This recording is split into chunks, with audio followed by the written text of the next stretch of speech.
अहले बैत अतहार की मोहब्बत को हुज़ूर ताजदार कायनात अलैहिस्सलाम ने एक बड़ी ही खूबसूरत मिसाल देते हुए बयान फरमाया।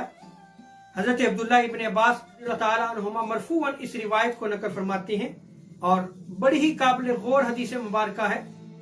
तवज्जो करें कि आका अलैहिस्सलाम ने क्या इरशाद फरमाया। हुजूर इरशाद फरमाते हैं कि मैं दरख्त हूं और फातिमा इसके फल की इब्तदाई हालत है और अली इसके फूल को मुंतकिल करने वाला है और हसन और हुसैन इस दरख्त का फल है और अहले बैत अतहार से मोहब्बत करने वाले इस दरख्त के औराक हैं, इस दरख्त के पत्ते हैं। गौर फरमाएं कि आका अलैहिस्सलाम ने एक दरख्त की मिसाल दी और अहले बैत अतहार से मोहब्बत करने वाले उस दरख्त के पत्ते हैं, औराक हैं।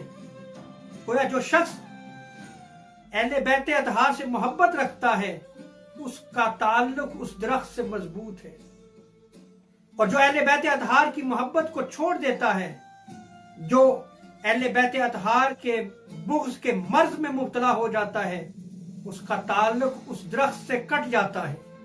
ये ऐसे ही है कि जैसे जिस पत्ते का ताल्लुक दरख्त से कट जाए तो वो जमीन पर गिर जाता है।